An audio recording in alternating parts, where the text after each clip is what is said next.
आप जानते हैं कि स्वयं बुद्धि के देवता भगवान गणेश को भी अपने विवाह के लिए देवताओं के विवाह मंडपों को तहस नहस करना पड़ा था? और क्या हो जब बुद्धि के देवता को ही कोई छली छल ले? आज की ये कहानी बहुत ही रोचक और रहस्यों से भरी है।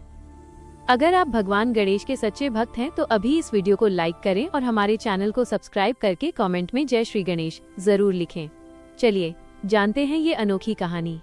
ये कहानी उस समय की है जब कैलाश पर्वत पर महादेव और माता पार्वती अपने परिवार के साथ निवास करते थे। एक दिन माता पार्वती ने गणेश और कार्तिकेय को विवाह के बंधन में बंधते देखने की इच्छा व्यक्त की। स्वामी, मेरे मन में एक अजीब सी चिंता घर कर गई है।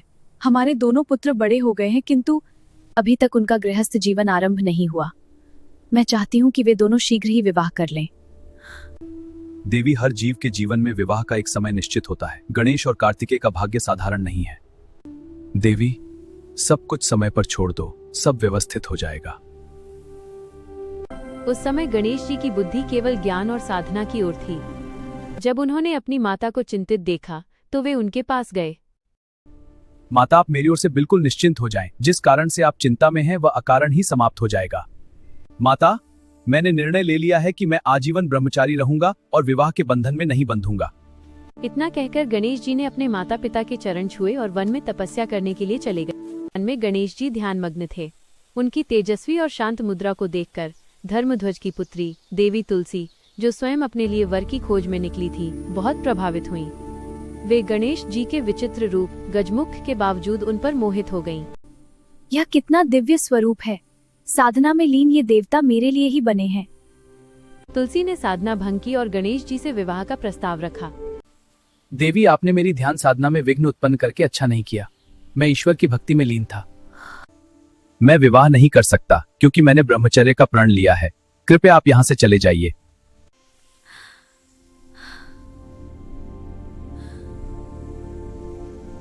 प्रेम के प्रस्ताव के ठुकराए जाने पर तुलसी अत्यंत क्रोधित हो गईं। उन्होंने मर्यादा भूलकर गणेश जी को श्राप दे दिया। गणेश, तुमने मेरे प्रेम को तुच्छ समझकर ठुकराया है। मैं तुम्हें श्राप देती हूँ कि एक समय आएगा जब तुम्हें विवाह करना पड़ेगा, और वह भी एक नहीं बल्कि 2 कन्याओं के साथ। तुलसी के श्राप के कुछ समय बाद गणेश जी के मन में भी विवाह की इच्छा जागी, किंतु उनके गजमुख स्वरूप के कारण कोई भी देवी देवता अपनी पुत्री का विवाह उनसे करने को तैयार नहीं था। इससे गणेश जी बहुत क्रोधित रहने लगे। उन्होंने और उनके वाहन मूषक ने मिलकर अन्य देवताओं के विवाह में बाधा डालना शुरू कर दिया। मूषक देवताओं के विवाह के मंडप को तहस नहस कर देता था, जिससे शादियां रुक जाती थीं। त्रस्त होकर सभी देवता भगवान शिव और पार्वती के पास पहुँचे। प्रभु, गणेश जी ने देवताओं के विवाह में हाहाकार मचा दिया है।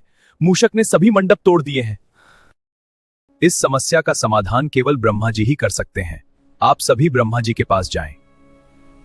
देवता ब्रह्मा जी के पास पहुँचे और अपनी समस्या बताई। ब्रह्मा जी ने अपनी योग शक्ति से 2 सुंदर कन्याओं को उत्पन्न किया, रिद्धि, बुद्धि और सिद्धि, सफलता। तुम दोनों को एक विशेष उद्देश्य से उत्पन्न किया गया है। जब गणेश जी किसी के विवाह में विघ्न डालने जाएं, तो तुम दोनों को उनका ध्यान भटकाना होगा ताकि विवाह संपन्न हो सके। ब्रह्मा जी की आज्ञा पाकर रिद्धि और सिद्धि गणेश जी के पास गईं। वे उन्हें ज्ञान की बातों और शिक्षा में उलझाने लगीं। रिद्धि, सिद्धि, तुम दोनों के प्रश्न तो समाप्त ही नहीं होते। मैं अपने कार्य में ध्यान नहीं लगा पा रहा हूँ। प्रभु, आप तो स्वयं ज्ञान के भंडार हैं, तो फिर हमारे प्रश्नों से ध्यान क्यों भटका रहे हैं? रिद्धि और सिद्धि के प्रयास से बाकी देवताओं के विवाह निर्विघ्न संपन्न हो गए। जब गणेश जी को यह एहसास हुआ कि उनके साथ क्या हुआ है, तो वे क्रोधित हुए। लेकिन तभी ब्रह्मा जी रिद्धि सिद्धि के साथ वहां प्रकट हुए। गणपति, तुलसी जी का श्राप तो सत्य होना ही था। अब आप अपनी पत्नी के रूप में इन दोनों को स्वीकार करें। भगवान गणेश ने ब्रह्मा जी की बात मान ली और रिद्धि और सिद्धि से उनका विवाह संपन्न हुआ। उनसे उन्हें शुभ और लाभ नामक 2 पुत्र प्राप्त हुए। दोस्तों, इस कहानी से हमें यह संदेश मिलता है कि ईश्वर की मर्जी के बिना कुछ नहीं होता। कभी कभी जो हमें श्राप या मुसीबत लगता है, वह वास्तव में हमारे लिए वरदान सिद्ध होता है। बुद्धि के देवता गणेश जी ने भी यह सिखाया कि नियति और समय को कोई नहीं टाल सकता।